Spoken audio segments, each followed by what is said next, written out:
I love this town. I love the people, I love the neighborhoods, I love the culture. I love Chicago. I mean, the city isn't perfect. The winters are too cold, the summer's too hot, we drive terribly around here, and the politics? That's City Hall right behind me. This town's got problems. I guess I should start at the beginning. Growing up, I was never even remotely political. I was a filmmaker in Chicago making little movies like this, and I used to tell my friends, I'm gonna be like the next Coen brothers. but then things changed when I've just received a call from Secretary Clinton. And that's when I was like, I need to do something. So I worked for this guy who ran to be the next governor of Illinois. He was incredible, and I cried a lot when we lost in the primaries. But after that, I moved to Boston, where I got a job working for a woman running for re-election in Massachusetts. She won. I was really proud working for her. But the entire time I was in Boston, I kept an eye on Chicago because I knew there was going to be a wild mayoral race happening at the end of February because Rahm Emanuel, who had national attention, was also really unpopular.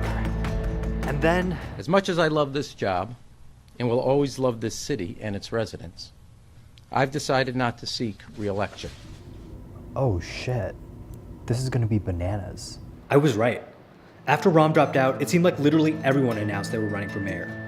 And then Chance got involved, and then Kanye, and then the feds raided an alderman's office.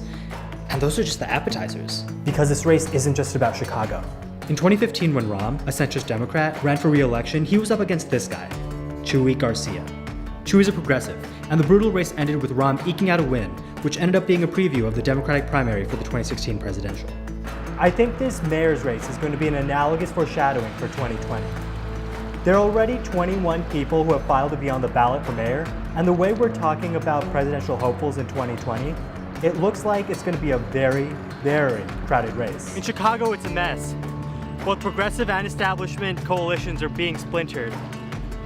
We're going to have to see if either side is going to be able to unify and push through one of their own candidates, or if it'll take a great compromiser to bring both sides together. Regardless of how all of this goes, I think that there's a lot to learn from this race, because Chicago is a reflection of America.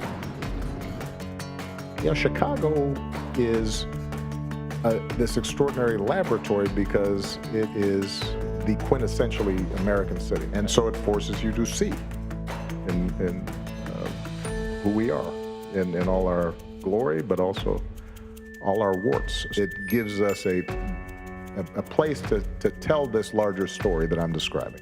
Over the next couple of months, I'm gonna tell that story. I'll be making 2 to 3 videos a week, ranging from backgrounds of the major candidates, providing a little bit of historical context, doing interviews with community leaders and organizers, and just showing you what this race looks like from the ground floor. If there's anything in particular you want to see, throw it down in the comments.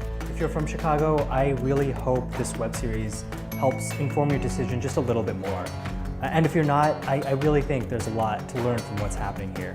I'm really excited to do this with you. Let's see who the new boss of Chicago is going to be.